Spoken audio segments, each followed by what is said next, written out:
Muy bien, Éxodo capítulo 8 hemos estado estudiando las plagas que ya están cayendo sobre el pueblo de Egipto, por medio de las cuales Dios está tratando de llevar a Faraón a que se dé cuenta de que lo que él está pidiendo es algo que tiene que hacer, porque es lo justo, porque Dios se lo está pidiendo. Y estamos viendo cómo Dios está empezando el proceso por medio del cual va a cumplir la promesa que le había hecho 430 años antes a Abraham, a Isaac, a Jacob, de que su pueblo iba a estar sirviendo a Egipto durante 400 años, pero luego él lo iba a sacar de Egipto y lo iba a sacar de la servidumbre con mano fuerte.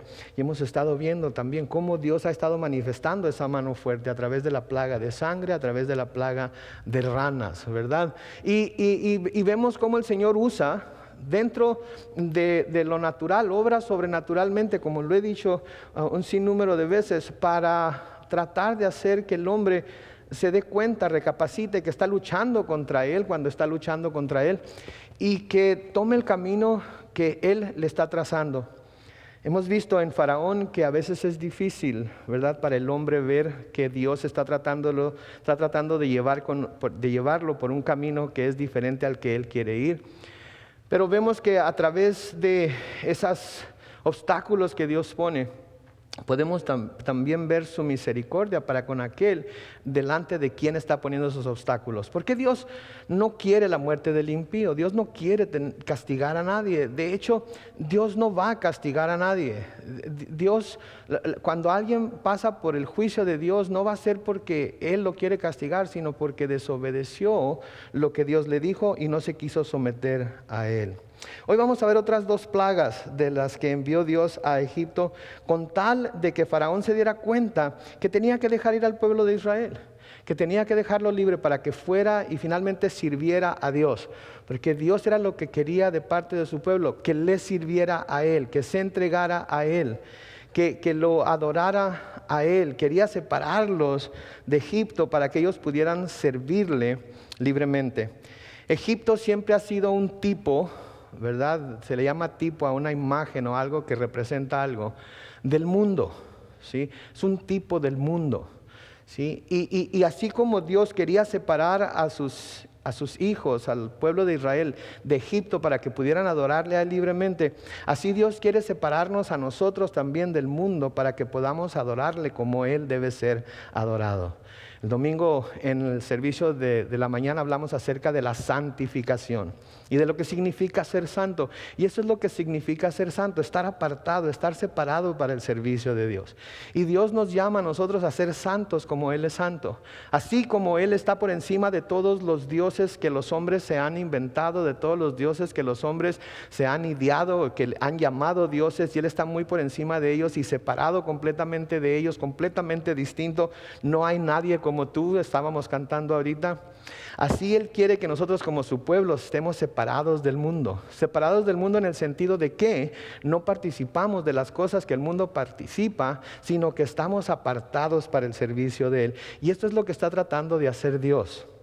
Está tratando, después de 430 años, sacar a su pueblo de en medio de Egipto, de en medio del mundo, y llevarlos a un lugar en el cual ellos van a poder adorarle libremente.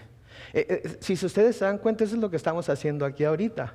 Nos hemos separado completamente del mundo. Hemos hecho a un lado nuestra vida cotidiana, hemos hecho a un lado nuestro trabajo, hemos hecho a un lado nuestros programas de televisión, hemos hecho a un lado algunos a nuestros hijos, a nuestro cónyuge, para venir a reunirnos con la congregación de Dios, para adorarle a Él libremente, para poder acercarnos más a Él y conocerlo mejor.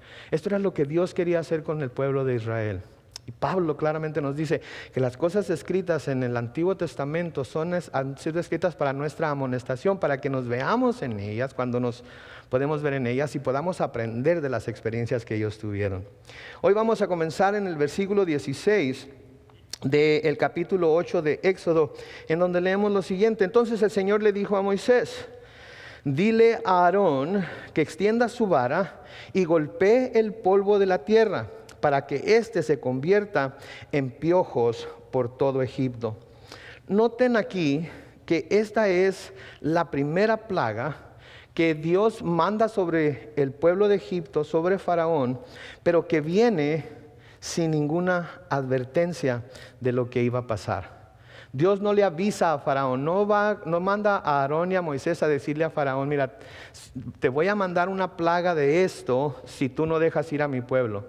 No le advierte lo que él va a hacer, no le da por adelantado información de lo que él va a hacer.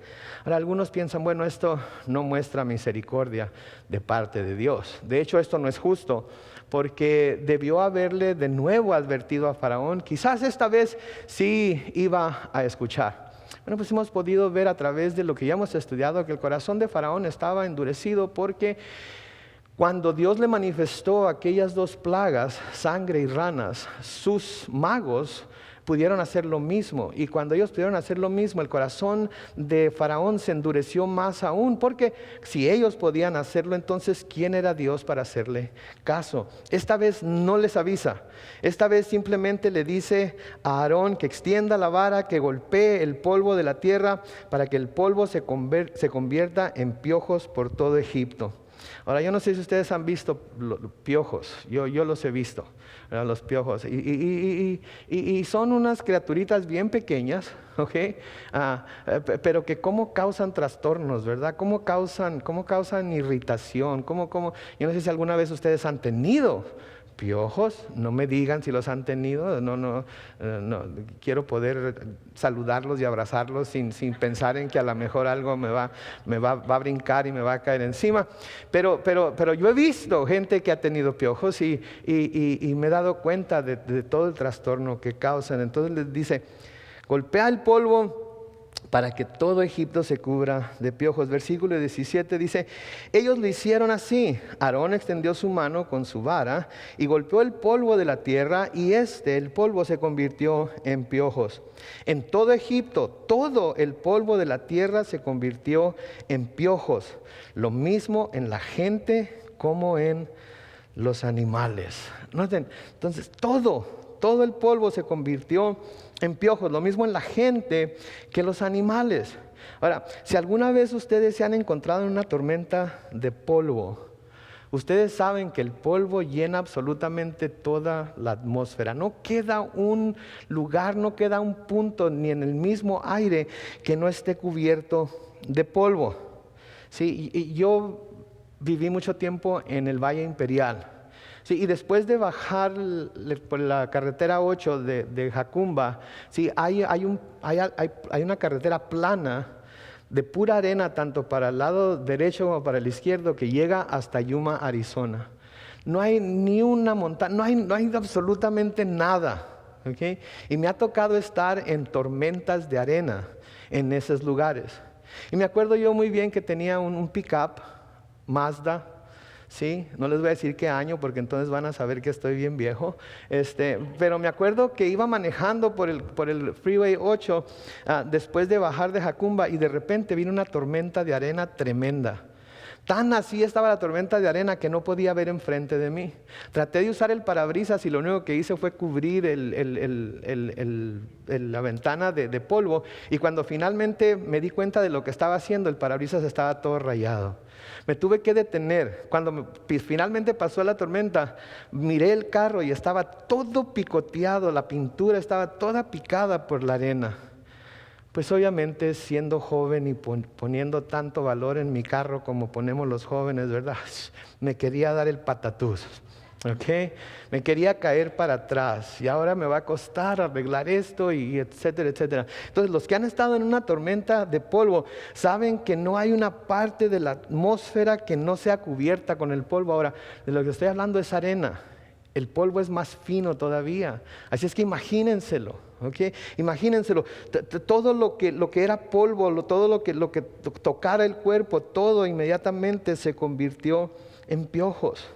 De igual manera, yo soy de Mexicali, ¿okay? La tierra de Dios. ¿Okay? Y Mexicali es un lugar donde hay mucho polvo. Y cuando yo estaba pequeño y aún joven, había muchas colonias en Mexicali que no estaban pavimentadas. Y cuando había vientos fuertes se levantaban unos polvaderos bárbaros. Y cuando tenía uno que ir a trabajar o ir a la escuela y andaba caminando en el centro o algo y había esas tormentas de polvo, se llenaban las cejas de polvo, las pestañas de polvo, entraban en los ojos, la boca, si no se la tapaba uno, se llenaba de polvo, la nariz, si no se la tapaba uno, cuando llegaba a casa y se sonaba la nariz, le salían terrones de la nariz.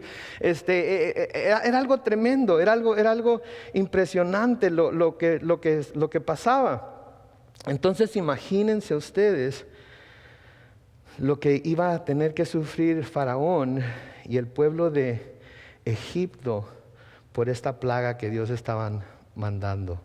Iban a terminar todos cubiertos de polvo, iban a terminar todos siendo irritados por estos animales, por estos insectos. Iban a terminar de alguna manera picoteados. Iba a ser algo tremendo, ¿no? Yo creo que cualquiera después de pasar por algo así diría, ok, ya, por favor. Pero vamos a ver que no fue así. Vamos a ver que ni eso movió a Faraón. Los judíos, después de que Dios los sacó de la tierra de Egipto y después de que pudieron ver hacia atrás todas las cosas que Dios hizo en muchas de sus escrituras, en los libros históricos como Primera, Segunda de Crónicas, Primera, Segunda de Samuel, Primera, Segunda de Reyes. Sí, los salmos tienen mucha historia acerca de lo que el pueblo judío ha tenido que pasar. Y en el Salmo 105 se escribe algo acerca de esto que estaba sucediendo aquí. En el Salmo 105, comenzando con el versículo 26, dice: pero Dios envió a su siervo Moisés, lo mismo que a Aarón, su escogido. Dios les dio el poder de hacer señales y de realizar prodigios en la tierra de Cam. Dejó caer sobre Egipto densa oscuridad, pero los egipcios no acataron su palabra. Convirtió las aguas en sangre y todos los peces murieron. Vinieron entonces muchísimas ranas que infestaron las cámaras reales. Dios habló y vinieron enjambres de moscas. Y noten lo que dice ahí: y las casas se inundaron de piojos. Que las casas se inundaron de piojos. Cuando algo se inunda, quiere decir que no queda lugar para otras cosas. Así como las ranas vinieron y llenaron hasta las recámaras, y llenaron las camas y todas las habitaciones, así imagínense los piojos, la cantidad de piojos que había en la tierra. Por allá de nuevo en Mexicali hay una colonia que se llama la colonia Alambritos. No se llama Alamitos, nosotros le decíamos Alambritos. No sé si conozcan Mexicali, pero era un lugar lleno de polvo. Y me acuerdo una vez que andábamos por allá en las bicicletas de vagos y estábamos cerca de un canal, el canal Todo Americano, no sé si lo conocen, pero me acuerdo que la tierra parecía que se estaba moviendo, así parecía que se estaba moviendo y no sabíamos qué era, y la mirábamos de lejos y parecía que se estaba moviendo. Fuimos y nos acercamos y ¿saben qué eran? Miles y miles y miles, quizás millones de insectos que parecían así como garrapatas, pero pequeñitas, que se movían para todos los lugares así entre el polvo. Imagínense entonces lo que estaba sucediendo aquí con Egipto. De nuevo, era para que dijeran, ok, ya estuvo, ya no queremos seguir sufriendo, ya no queremos pasar por otra situación como esta. ¿Sí? Era para que dijeran, ok, Moisés, Aarón, díganle a Dios que ya estuvo. Pero noten que no sucede eso. Miren el versículo 18. Dice: los hechiceros hicieron también sus encantamientos para convertir el polvo en piojos. En otras palabras, trataron de hacer lo mismo que habían hecho antes.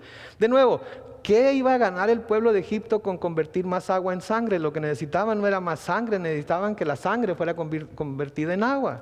¿Qué iba a hacer el pueblo de Egipto con que los hechiceros trajeran más ranas? No necesitaban más ranas, lo que necesitaban era que las ranas desaparecieran.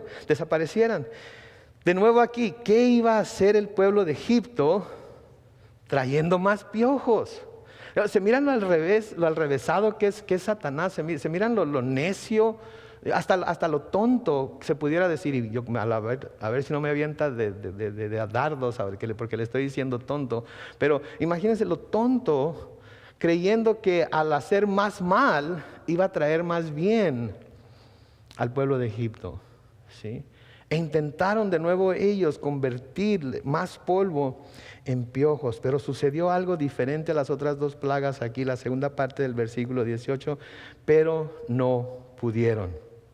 Así que tanto la gente como los animales tenían piojos. Noten aquí que los hechiceros una vez más intentan imitar lo que Dios hizo, pero esta vez no tuvieron éxito. Ahora la gente se pregunta, bueno, ¿por qué ahora no pudieron tener éxito? ¿Por qué ahora no pudieron hacer lo que Dios había hecho si antes lo habían hecho? Bueno, déjenme sugerirles dos razones. Quizás fue porque como Dios no le había avisado a Faraón lo que iba a hacer, como en las otras dos ocasiones anteriores, los magos no pudieron prepararse con su magia y con sus pociones y con sus encantos y con sus trucos para usar esa magia para convertir el polvo en piojos. No sabían qué esperar. De repente Faraón los llama, ¡hey! Este Dios de Moisés y Aarón está haciendo de las suyas otra vez y miren nomás el piojerío que hay por todos lados. Okay. Y lo único que Aarón hizo fue golpear el polvo con su vara. ¿Qué onda? Ustedes pueden hacer lo mismo para demostrarles a estos camaradas que su Dios no es tan poderoso como dicen. Pero como no habían recibido ninguna advertencia, como no habían recibido ningún adelanto, no pudieron hacerlo, ¿sí? Recuerden algo, y es importante que recordemos esto: Satanás no es omnisciente como Dios lo es. Satanás no sabe todo por adelantado como Dios lo sabe. Satanás no tiene la habilidad para saber qué es lo que Dios va a hacer en el futuro. Satanás únicamente puede ver lo que tiene delante. Satanás únicamente puede ver lo que se le muestra, lo que se le permite ver, ¿verdad? Y cometemos un grave error cuando pensamos que Satanás de alguna manera tiene los mismos poderes que Dios. Satanás no es omnisciente, entonces, como Dios lo es. Si no se le dice lo que va a pasar, él no tiene manera de saberlo. Puede tratar de atinarle, puede tratar de adivinar qué va a pasar, pero no tiene manera de saberlo, ¿sí? Hay personas que se asombran cuando están en el mercado para pagar y de repente, no con esta intención, pero de alguna manera llegan a la página de los horóscopos en la revista TV Novelas que levantaron para ver qué estaba haciendo su artista favorito. Pues porque no hay nada más que hacer, ahí la cola está larga, pues digo, ¿verdad? Voy a ver qué está pasando con la paloma o qué sé yo, con alguna de las artistas que salen en las telenovelas, ¿verdad? Y así como no queriendo la cosa, se vuelven a la página de los horóscopos, ¿verdad? Yo no creo en esto, Pepe. A ver, a lo mejor me dan los números ganadores de la lotería, ¿verdad? Y vuelven a ver lo que dice su horóscopo para ese día o para ese mes o para esa semana, lo que sea. Y lo ven y mira, me están diciendo mi color favorito, me están diciendo mi número de la suerte, me están diciendo lo que me va, y es lo que he estado pidiendo que me pase, y me están diciendo que me va a pasar. Sin duda el horóscopo tiene algo de cierto, ¿verdad? Y empiezan a creer en esas cosas. ¿Y saben qué? Satanás no tiene ninguna manera de conocer el futuro. Satanás no tiene ninguna manera de saber todo lo que Dios sabe. El único que sabe las cosas que Dios sabe es Dios, y a quien Él se las quiere revelar. Entonces Satanás no tenía manera de saber lo que Dios iba a hacer. Entonces, como no tenía manera de saber lo que Dios iba a hacer, no tuvo tiempo de preparar a sus achichincles para que lo hicieran, ¿sí? Pero también pudiera ser que había llegado el momento en el que Dios se manifestara como el Dios todopoderoso que es y empezara a obrar como tal. Había llegado el momento en el que Dios se manifestara como el Dios todopoderoso que es, y era el tiempo, era el momento en el que iba a empezar a obrar como tal. De nuevo, Dios permite que Satanás y sus siervos y el mismo hombre lleguen hasta cierto punto en su maldad, ¿sí? Pero una vez que llegan a ese punto, una vez que llegan a ese punto que Dios ha establecido como que no van a pasar más de aquí, Él no deja que se pasen de ese punto, ¿sí? Dios es paciente, lo hemos estado viendo. Dios es misericordioso, lo hemos estado viendo. Y Dios a veces nos permite que lleguemos hasta la orilla, ¿sí? Para que quizás nos dé temor de lo que viene adelante si no sabemos lo que va a pasar y nos volvamos a Él. Y cuando llegamos a ese punto en el que ya Dios ha dicho hasta aquí nada más y no más, cuando ese punto llega, saben que Dios no va a permitir que las cosas sigan como están. Dios no va a permitir que las cosas sigan sin ninguna repercusión, sin ninguna, se me fue la palabra, sin ninguna consecuencia por lo que se ha estado haciendo. Porque Dios es Dios. Y cuando Dios diga hasta aquí, va a ser hasta aquí. Y no va a dejarnos pasar más allá. Siempre que queramos pasar más allá, vamos a golpearnos contra la pared. Siempre que queramos pasarnos más allá, va a haber otro obstáculo más. Siempre que queramos pasarnos más allá, va a haber otra consecuencia más. Y los únicos que nos estamos lastimando somos nosotros. Porque es como aquel dicho mexicano que dice que nos damos de topes contra la pared, ¿verdad? Y estamos constantemente, pam, pam, pam. Hasta que finalmente nos descalabramos, ¿sí? O nos volvemos locos de tanto golpe. El Señor no deja que Satanás, el Señor no deja que sus demonios, el Señor no deja que el hombre mismo llegue más allá del punto que Él ha establecido al que va a permitir que llegue. Y cuando llegue ese punto tenemos que poner atención, porque el Señor tiene manera de doblegarnos y no queremos que lo haga. En Génesis capítulo 6 y el versículo 3 dice: el Señor dijo, no va a estar mi espíritu peleando siempre con el hombre, pues él no es más que carne, vivirá hasta 120 años. Sí, esto es antes del diluvio, ¿sí? Y antes del diluvio Dios por diferentes maneras, diferentes métodos, por diferentes personas, estaba tratando de revelarse al hombre, de manifestarse al hombre, de hacerle ver lo que Él quería que el hombre fuera. Pero el hombre constantemente se volvía de Dios, no quería seguir a Dios, no quería respetar a Dios, no quería seguir el plan establecido por Dios. Hasta que Dios dijo, ¿saben qué? Mi espíritu no va a estar luchando siempre con el espíritu del hombre. Él es de carne. No tengo por qué estarlo soportando, no tengo por qué estarle teniendo tanta consideración. Si el hecho de que Dios tenga consideración por nosotros, mis hermanos y hermanas, no quiere decir que no va a llegar el momento en el que diga no más. Y esto fue lo que pasó aquí con esta generación. Dice, vivirá hasta 120 años. Y lo que estaba diciendo aquí, no estaba hablando de la edad del hombre, no estaba diciendo que iba a vivir hasta 120 años de edad. Lo que estaba diciendo es que le iba a dar otros 120 años más de oportunidad para arrepentirse y volverse a Él. Envió a Noé a construir el arca. Y durante todo el tiempo que Noé estuvo construyendo el arca, se nos dice en el Nuevo Testamento que él predicó acerca del juicio que iba a venir. Habló acerca de las consecuencias de desobedecer a Dios. Y dice que nunca le hicieron caso. Y a los 120 años terminó el arca, metió a todos los animales en ella. Y se nos dice en Génesis que Dios mismo cerró la puerta del arca y ya nadie más pudo entrar. Ya nadie más pudo entrar. Y estoy seguro que muchos estuvieron tocando a la puerta del arca, que muchos estuvieron clamando y gritándole a Noé que les abriera, que muchos estuvieron tratando de meterse en el arca de alguna manera. Y la palabra de Dios nos dice muy claramente que solamente 8 se salvaron. ¿Por qué? Porque Noé creyó a Dios. Noé creyó que iba a haber algo que se llamaba lluvia que nunca había visto. Noé tomó las instrucciones de Dios y construyó el arca tal y como Dios se lo había dicho. Y Noé se metió con su esposa y con sus hijos y las esposas de sus hijos al arca y permitió que Dios cerrara la puerta del arca y nadie más pudo salvarse. Ese es nuestro Dios. Es misericordioso, es paciente, sí. Es lento para la ira, pero cuando llega el momento en el que Él ya ha estipulado que hasta aquí va a ser, hasta aquí va a ser.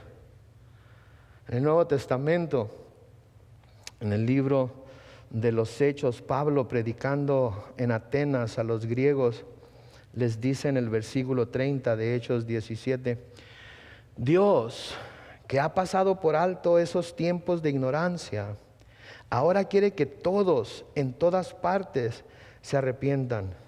¿Por qué, Pablo? ¿Por qué quiere que se arrepientan? Versículo 31 dice, porque Él, noten estas palabras, Él ha establecido un día en que por medio de aquel varón, hablando de Jesucristo, que escogió y que resucitó de los muertos, juzgará al mundo con justicia. ¿Se dan cuenta aquí de lo que está predicando Pablo?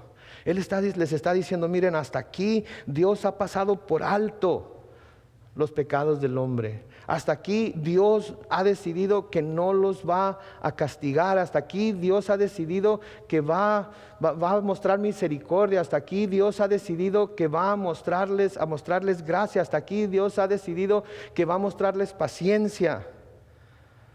Pero ha establecido un día en que por medio de aquel varón que escogió y que resucitó de los muertos, que sabemos que es Jesús, juzgará al mundo con justicia. Y si Dios es justo, la justicia de Dios no va a poder perdonar ningún pecado en ese día. Porque el que llegue a ese día en su propia justicia, el que llegue a ese día pensando que sus buenas obras, el que llegue a ese día pensando que es lo suficientemente bueno o buena, el que llegue a ese día pensando que su religión lo va a salvar, va a ser juzgado por Dios con justicia. Dios, de nuevo, es paciente. Pero cuando llega el fin, cuando llega el día de rendirle cuentas, llega y tenemos que estar preparados para ello. Tenemos que ir a Él a confesarnos, a estar de acuerdo con Él en que lo que hacemos es pecado y que necesitamos su perdón. Puse en nuestra página de Facebook hoy el versículo de Isaías 1:18 en la Reina Valera 60, dice, venid ahora y estemos a cuentas. Venid ahora y estemos a cuentas. El Señor todavía está hablándonos a todos nosotros y nos está diciendo, vengan, vamos a platicar, vamos a ponernos a cuentas, ¿sí? Vamos a hablar sinceramente el uno con el otro, ¿sí? Si quieren y obedecen, van a tener lo bueno de la tierra. Pero si no quieren, van a morir a espada. Les dijo a los judíos, a los hebreos en aquel tiempo, y nos dice a nosotros, si no queremos, vamos a sufrir las consecuencias de no ir con Él. El único pecado no perdonado es el pecado que no ha sido confesado. Entonces confesemos nuestros pecados delante de Dios, pongámonos a cuentas con Él. Porque cuando llega ese día en el que vamos a tener que rendirle cuentas, vamos a tener que rendirle cuentas.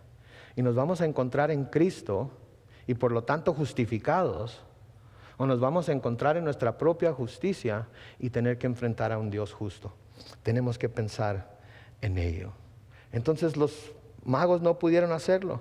Había llegado el momento en el que Dios había dicho hasta aquí. Ahora se van a dar cuenta que yo soy Dios y no hay nadie como yo. Noten el versículo 19 de Éxodo 8. Entonces los hechiceros le dijeron a Faraón, esto es obra del dedo de Dios. Pero tal y como el Señor lo había dicho, el corazón de Faraón se endureció y no les hizo caso. Noten lo que los magos están diciendo, esto es obra del dedo de Dios. Con esta confesión lo que los magos estaban diciendo era que este tipo de magia, este tipo de obra, este tipo de milagro solo podía ser hecho por el dedo de alguien que es Dios, por el dedo de alguien que está mucho por encima de los hombres mortales, de alguien que tiene poder para hacer lo que Él quiere, cuando quiere, cómo quiere, y de evitar que el hombre pueda reproducirlo de alguna manera. Eso es lo que están diciendo. O sea que esto tenía las características de haber sido hecho por alguien mucho más poderoso que cualquiera de las artes de magia que ellos pudieran invocar. En otras palabras, ellos estaban rindiendo. Estaban diciendo, esto no lo podemos duplicar, esto es el dedo mismo, este es el dedo mismo de Dios. Pero noten también que el hecho de que los magos hayan podido imitar lo que Dios hizo en la plaga de sangre y en la plaga de ranas fue suficiente para que el corazón de Faraón se endureciera hasta el punto de no escuchar no solamente a Moisés y a Aarón, sino a sus propios consejeros tampoco. Sí. Y ese es un peligro que hay cuando empezamos a deslizarnos en el pecado. Es un peligro que hay cuando empezamos a jugar con el pecado. Sí, hay gente que nos está advirtiendo, hay gente que nos está aconsejando, hay gente que nos está diciendo, mira, no lo hagas, mira, no vayas, mira, deja de pensar así, mira, vuélvete a Dios, mira, arrepiéntete, mira, busca la dirección de Dios, mira, ve lo que la Biblia dice acerca de esto, mira, etcétera, etcétera. Pero está uno tan endurecido porque ya decidió que va a hacer lo que va a hacer, que no hace caso ni al mejor consejero. Dios mismo podría parársele enfrente, el Señor mismo podría parársele enfrente y decirle, mira, lo que estás haciendo está mal. Y no lo van a escuchar. No lo van a escuchar. Al drogadicto se le dice, vas a acabar con tu familia, vas a acabar con tu matrimonio, vas a acabar con tus hijos. Lo siento mucho. Esto es lo que me llena, esto es lo que quiero, esto es lo que necesito. Al adúltero, mira, tu esposa está llorando por lo que está haciendo. Mira el dolor que le estás causando. Lo veo y la amo, pero nunca me había sentido tan feliz como me siento ahora con esta otra mujer. Nunca me había sentido tan realizado como me siento ahora con este hombre. Y ven lo que su pecado está causando, ven las consecuencias de ello y ven que lo que se le está diciendo es verdad. Y hacen como Capulina, ¿verdad? No oigo, soy de palo, tengo orejas de pescado. No me importa. Yo quiero lo que yo quiero.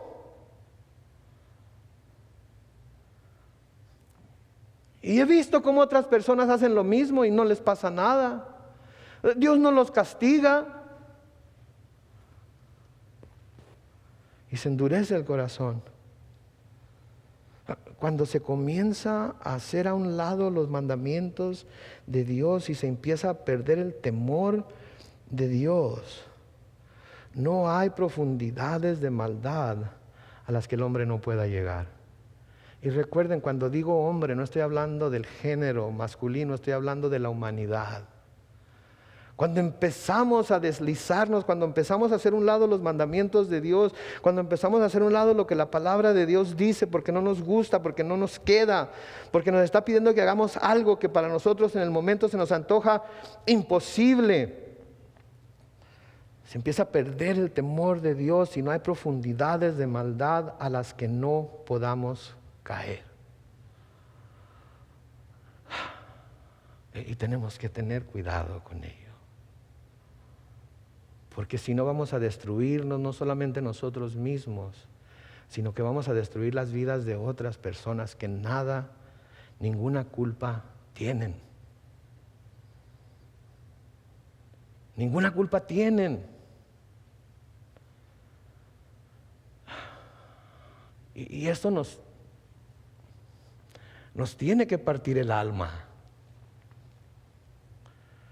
Porque si no sentimos nada cuando estamos causando este tipo de dolor, este tipo de destrucción, quiere decir que nuestro corazón está endurecido. Y aunque digamos que amamos, en realidad el amor que sentimos es por nosotros mismos.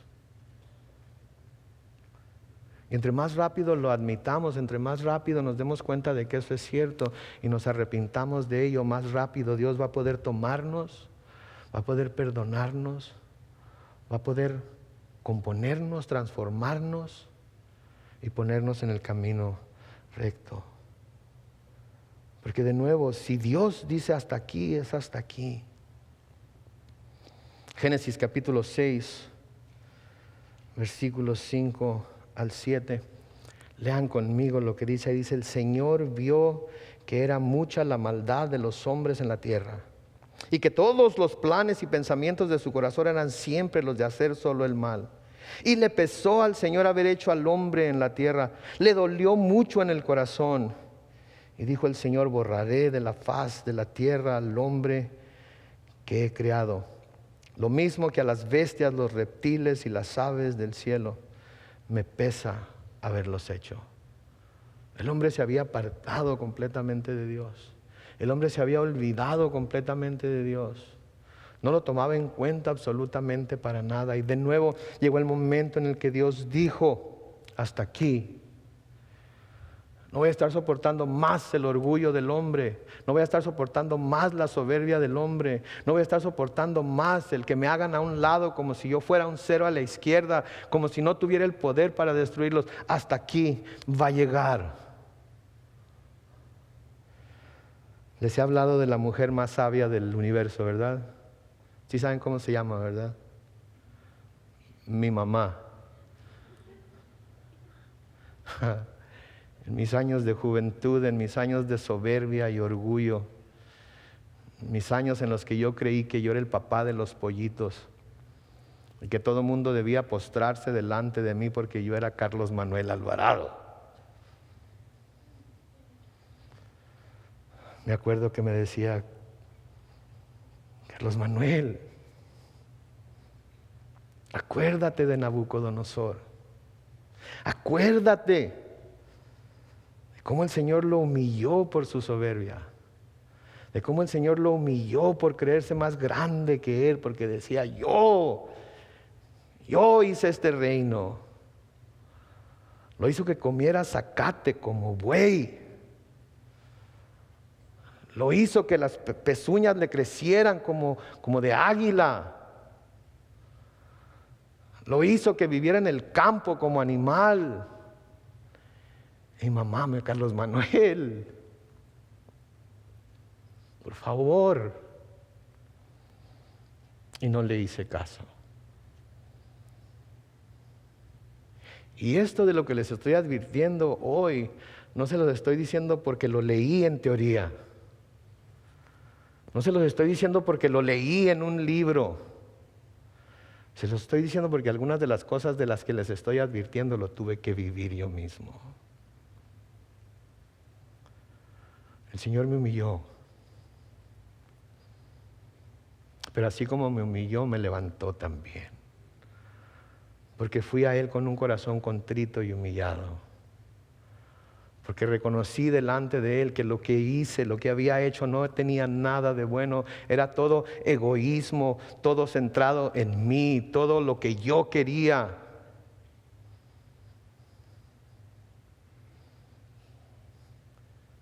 Entonces no les está hablando un hombre que conoce estas cosas en teoría.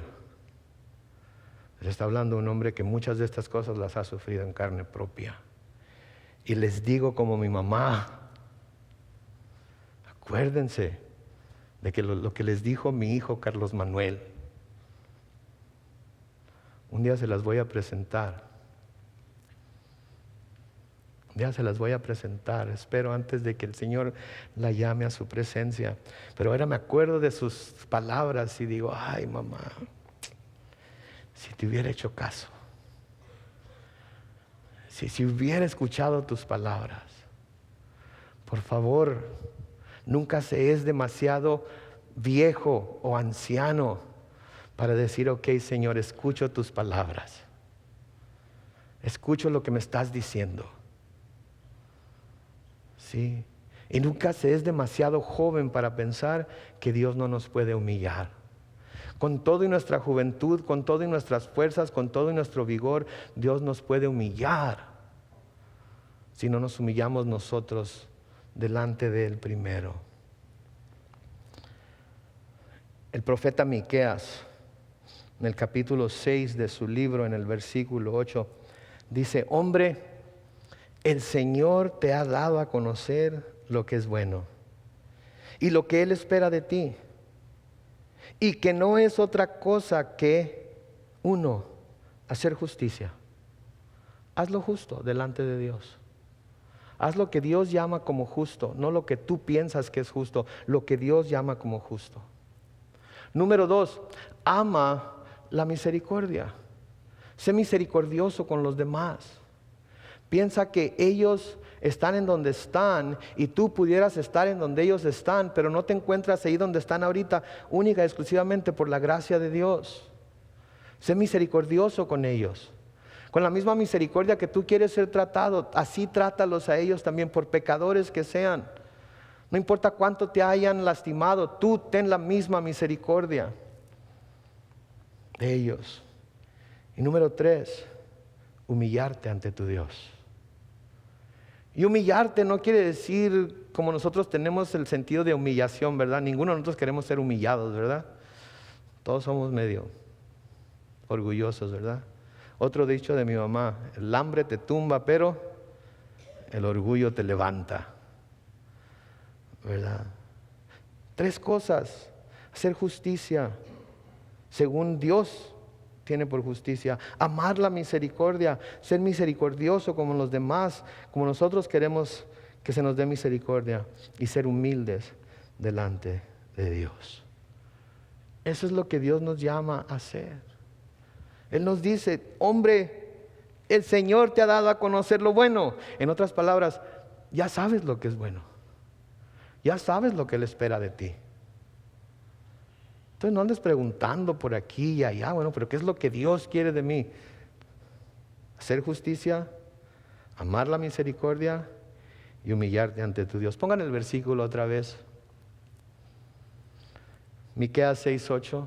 Noten: hacer justicia, amar la misericordia y humillarte ante tu Dios. Lo decimos todos juntos a las 3. 1, 2, 3. Hacer justicia, amar la misericordia y humillarte ante tu Dios. Una vez más: hacer justicia, amar la misericordia y humillarte ante tu Dios. Eso es lo que Dios pide. Eso es lo que Dios quiere de nosotros. Eso era lo que Faraón no podía hacer. No quería hacer lo justo, lo que Dios estaba pidiendo. No quería mostrarle misericordia al pueblo de Israel y humillarse ante Dios. Yo soy el Faraón. Yo no me humillo ante nadie y nadie me va a humillar a mí. El versículo 20 de Éxodo 8 sigue diciendo: el Señor dijo a Moisés: mañana vas a levantarte y presentarte ante el Faraón cuando él baje al río. Ahí le dirás que yo, el Señor, le dijo: deja ir a mi pueblo para que me sirva.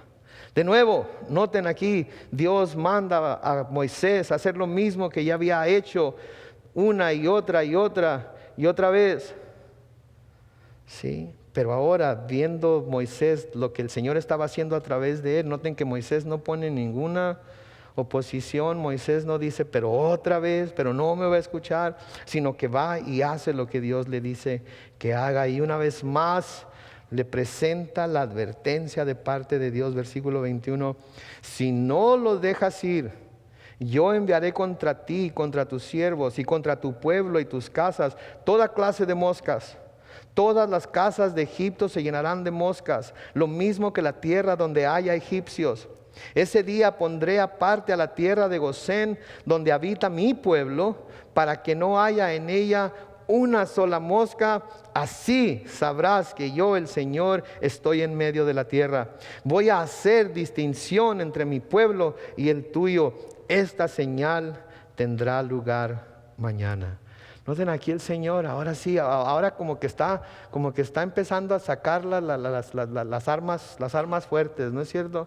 Esto es lo que voy a hacer. Y mira, no solamente lo voy a hacer, sino que para que veas que yo defiendo a mi pueblo y para que veas que yo estoy de parte de mi pueblo. En todo lugar donde haya un egipcio va a haber moscas, pero en Gosén, que es donde está mi pueblo, noten que dice: no va a haber ni una sola mosca. Gloria a su nombre, amén. Porque cuando Dios se propone hacer algo por su pueblo, ¿sí? Si el pueblo de Dios está sometido a Él, Dios lo va a hacer. Y así se estén cayendo a nuestros alrededores las casas y los hogares y los matrimonios y las familias y los trabajos y todo lo más. En nuestra casa va a existir la paz de Dios. No importa que esté sucediendo. ¿Sí? Aquí podemos ver cómo Dios hace distinción entonces entre su pueblo y los incrédulos, aunque a veces no lo miramos nosotros. Pero definitivamente aquí hace Dios una distinción entre aquellos que creen en Él, entre aquellos que confían en Él y los que no confían en Él. Ahora, no me malentiendan, eso no quiere decir que nunca vamos a pasar por aflicciones. Definitivamente hay sufrimientos que le son comunes a toda la humanidad. Pero en muchos casos, Dios en su soberana voluntad libera o libra al creyente de algunas pruebas de las que no librará al incrédulo. ¿Sí? Él libra a los creyentes de algunas pruebas de las que no librará al incrédulo. Segunda de Corintios capítulo 16, la primera parte del versículo 9, dice lo siguiente. Dice, los ojos del Señor están contemplando. ¿Qué están contemplando? Toda la tierra. ¿Para qué? Para mostrar su poder a favor de los que mantienen hacia Él un corazón perfecto. Noten, Dios siempre, todo el tiempo está mirando, sus ojos están sobre toda la tierra para mostrar su poder a favor de los que mantienen hacia Él un corazón perfecto. Cuando nuestro corazón está completamente entregado a Dios, cuando nuestro corazón está completamente entregado a obedecer a Dios y hacer las cosas de Dios, Él nos ve con su ojo y dice, voy a mostrar mi poder a favor de él o de ella, porque su corazón está perfecto delante de mí. El Señor Jesucristo a sus discípulos, hablándoles acerca de los últimos tiempos, les dice en Lucas capítulo 21, versículos 16 al 19, les dice, ustedes serán entregados incluso por sus padres, hermanos, parientes y amigos, y algunos de ustedes los matarán. Por causa de mi nombre todo el mundo los odiará. Pero noten lo que dice el versículo 18, pero ustedes no perderán ni qué, ni un solo cabello de su cabeza. Tengan paciencia, que así ganarán sus almas. Noten, todo puede estarse derrumbando a nuestro alrededor, todo puede estarse cayendo, puede haber caos todo a nuestro alrededor. Podemos estar siendo perseguidos, podemos estar siendo afligidos, pero acuérdense que Dios no va a permitir que ni un cabello de su cabeza caiga al suelo en ese tiempo. Él va a estar ahí por ellos. Sean pacientes, dice, tengan paciencia, dice el versículo 19, tengan paciencia, esperen en el Señor, porque esa paciencia les va a ayudar a ganar sus almas. En Marcos capítulo 13, los versículos 19 y 20, de nuevo el Señor hablándoles a sus discípulos de los últimos tiempos, les dice, porque en esos días serán de gran aflicción, como no los hubo desde el principio de la creación que Dios hizo, ni los habrá jamás. Si el Señor no hubiera cortado esos días, dice, no habría quien se salvara, pero los ha cortado por causa de ¿quién? De sus elegidos. Sí, vamos, como vemos el mundo ahorita, viene mucha aflicción, viene mucha tribulación, vienen muchos ataques, sí, en contra de la iglesia de Cristo. Pero noten que dice ahí que si Dios no acortara esos días, no habría quien se salvara, pero los ha acortado por causa de sus elegidos. Él va a decir hasta aquí nada más, y va a ser hasta ahí nada más. Y no vamos a tener que sufrir más aflicción de la que Él va a permitir. Entonces Dios hace distinción entre los creyentes y los incrédulos. Y más conforme se va acercando ese día. Versículo 24 de Éxodo 8 dice, y así lo hizo el Señor, y toda clase de moscas fastidiosas vino sobre la casa del faraón y sobre las casas de sus siervos y sobre todo Egipto. Por causa de ellas el país quedó en ruinas. Entonces el faraón llamó a Moisés y a Aarón y les dijo, vayan, ofrezcan un sacrificio a su Dios aquí en el país. Noten, faraón finalmente da muestras de que está llegando al fin de su propio orgullo y de su soberbia y decide dejar que el pueblo de Dios haga lo que se le ha estado mandando, pero no del todo. Ok, vayan y adoren a Dios, vayan y sirvan a Dios, pero no se vayan al desierto, quédense aquí en Egipto. Ok, ¿saben qué? A Satanás no le molesta que obedezcamos a Dios a medias, no le molesta en lo absoluto. A Satanás no le molesta que sirvamos a Dios a medias. Ni se preocupa cuando estamos obedeciendo a Dios o sirviendo a Dios a medias. A Satanás no le molesta que confiemos a Dios en algunas cosas, pero no en otras. A Satanás no le molesta ninguna de esas cosas. ¿Saben qué le molesta a Satanás? A Satanás le molesta cuando los creyentes estamos completamente comprometidos a poner a Dios como el Rey de nuestro corazón y a obedecer a Dios con todo nuestro corazón. Eso es lo que hace que Satanás enchile. Y entonces sí, agárrense. Porque cuando decidimos hacer eso, cuando decidimos servir a Dios y obedecer a Dios con ese tipo de compromiso, entonces sí, Satanás saca las espadas grandes y empieza a luchar en contra de nosotros. ¿Quieren saber cómo podemos saber lo que Satanás quiere que hagamos para que no estemos completamente comprometidos con el Señor? ¿Quieren que se los diga para que puedan estar a las vivas y no caer en la trampa de Él? Ok, les voy a decir rápidamente. ¿Saben en dónde lo podemos encontrar? En la tentación de nuestro Señor Jesucristo. Ahí lo podemos ver. Vean en sus Biblias en Lucas capítulo 4. Lucas capítulo 4. Vamos a leer algunos versículos aquí rápidamente para ver esto. En Lucas capítulo 4, si su Biblia tiene algún encabezado, es la tentación del Hijo del Hombre, es la tentación de nuestro Señor Jesucristo. Y en Lucas capítulo 4, comenzando con el versículo 1, se nos dice que Jesús, lleno del Espíritu Santo, volvió del Jordán y fue llevado por el Espíritu al desierto por 40 días y era tentado por el diablo. Y no comió nada en aquellos días, pasados los cuales tuvo hambre. Versículo 3 dice, entonces el diablo le dijo, si eres el Hijo de Dios, di a esta piedra que se convierta en pan. Y Jesús respondiendo le dijo, escrito está, no solo de pan vivirá el hombre, sino de toda, ¿se vieron ahí? Sino de toda, ¿sino de cuántas? Sino de toda palabra de Dios. ¿Saben qué? A Satanás no le molesta si conocemos la palabra de Dios a medias. A Satanás no le molesta si solamente conocemos los versículos que nos hacen sentir bien, o nos gusta cómo se oyen, o hablan de promesas, o hablan de cosas que nos gustan a nosotros. A Satanás no le molesta que conozcamos la palabra de Dios a medias.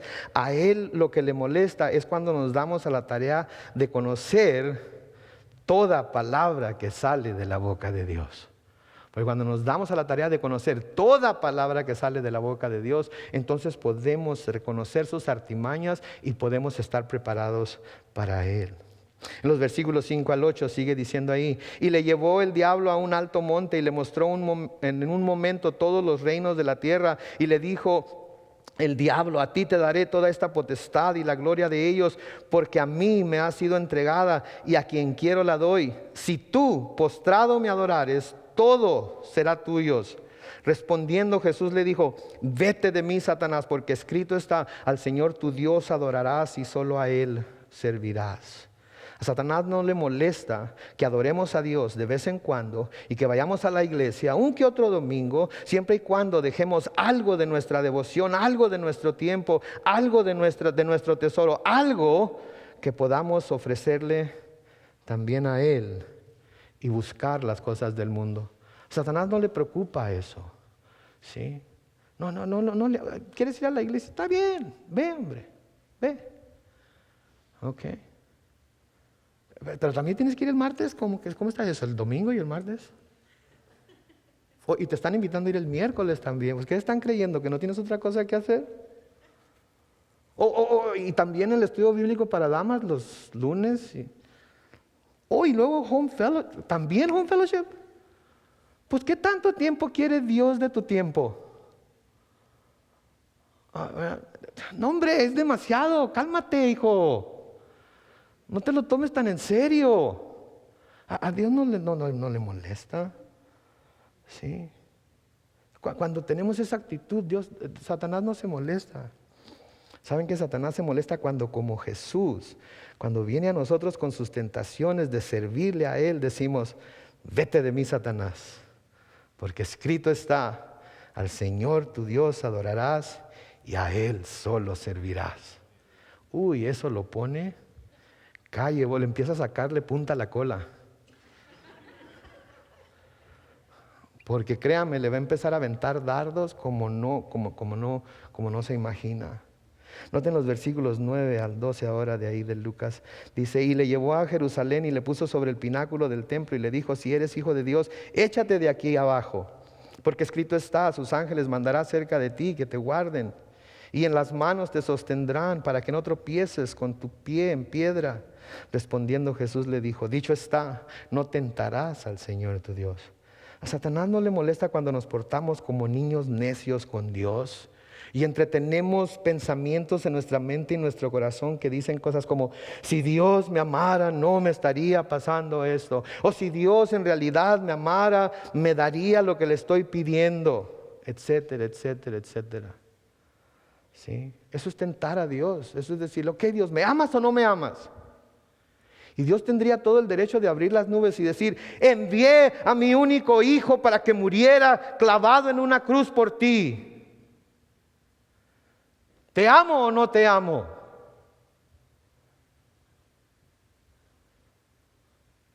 A Satanás no le molesta cuando nos convertimos en niños necios y empezamos a juzgar a Dios por todas las cosas que le hemos pedido que haga que no ha hecho, por todas las cosas que le hemos pedido que nos dé y no nos da. A Satanás le molesta cuando el cristiano decide poner toda su fe, confianza y esperanza en Dios, confiando en su soberana voluntad para saber Él lo que nos conviene y lo que no, lo que necesitamos y lo que no necesitamos, lo que nos va a traer bendición o lo que nos puede traer maldición. Eso le molesta a Satanás.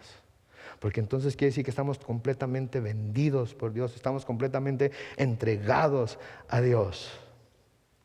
Cuando resistimos a Satanás, así como el Señor lo resistió, y no nos dejamos llevar por sus tentaciones, no nos dejamos llevar por sus mentiras. Noten lo que sucede en el versículo 13 con el Señor. Cuando el diablo hubo acabado toda tentación, ¿qué dice? Se apartó de él por un tiempo. Eso es lo mismo que va a pasar con nosotros. Se va a apartar. No va a volver de vez en cuando, pero se va a apartar. Santiago nos dice, por lo tanto, sométanse a Dios, opongan resistencia al diablo, y él, ¿qué va a hacer? El diablo es un miedoso en realidad. Si nosotros nos le ponemos enfrente y decimos, el Señor te reprenda, apártate de mí, Satanás, porque yo voy a obedecer a mi Dios antes que a ti todos los días de mi vida. Satanás corre, Satanás huye, Satanás es un ser derrotado, Satanás, su cabeza fue aplastada por el Señor Jesucristo en la cruz. Versículo 26 dice ahí, pero Moisés respondió, no está bien que lo hagamos así, porque ofreceríamos al Señor nuestro Dios lo que para los egipcios es algo repugnante. Y si a la vista de los egipcios ofreciéramos en sacrificio lo que para ellos es algo repugnante, ¿no crees que nos apedrearían? Debemos ir por el desierto camino de 3 días y ahí ofreceremos sacrificio al Señor nuestro Dios, tal y como Él nos diga. Entonces el faraón dijo, yo los dejaré ir al desierto para que ahí ofrezcan sacrificios al Señor su Dios, con tal de que no vayan más lejos. Y a propósito, oren por mí. Oren por mí. Y noten el versículo 29, y Moisés respondió, en cuanto yo salga de tu presencia, rogaré al Señor para que mañana mismo todas las moscas se aparten del faraón y de sus siervos y de su pueblo, siempre y cuando el faraón no falte más a su palabra y nos deje ir como pueblo a ofrecer sacrificio al Señor. Noten, Moisés dijo, ¿saben qué? No me voy a esperar a estar 3 días lejos de aquí. Ahorita mismo, en cuanto salga, voy a orar por ti. Y el Señor va a hacer la obra. Versículo 30, Moisés salió de la presencia del faraón y oró al Señor. Y el Señor hizo lo que Moisés le pidió y alejó todas esas moscas del faraón, de sus siervos y de su pueblo. Ni una sola mosca quedó. Versículo 32, pero incluso en esta ocasión, el faraón endureció su corazón y no dejó que el pueblo se fuera. Ay, faraón. Nos reímos, ¿verdad? Nos hace gracioso. Pero qué bárbaro, hombre, este hombre, qué terco. ¿Qué onda? ¿Qué va a necesitar pasar? No debemos de reírnos, ¿saben por qué? Porque a veces así somos de tercos nosotros. Igualitos que Faraón. Igualitos que Faraón. Entonces lo que debemos decir es: Señor, perdóname por las veces que he sido igualito o igualita que Faraón, y ayúdame a no seguir siendo así. Ayúdame a doblegarme a tu voluntad. Porque me conviene. Porque sé que tú quieres solamente lo que es bueno para mí. Porque sé que tú tienes mi bien en mente. Por eso me has dado tu palabra. Por eso me has dado tu espíritu. Por eso me sigues enseñando con tanta paciencia, con tanta gracia y con tanta misericordia. Amén.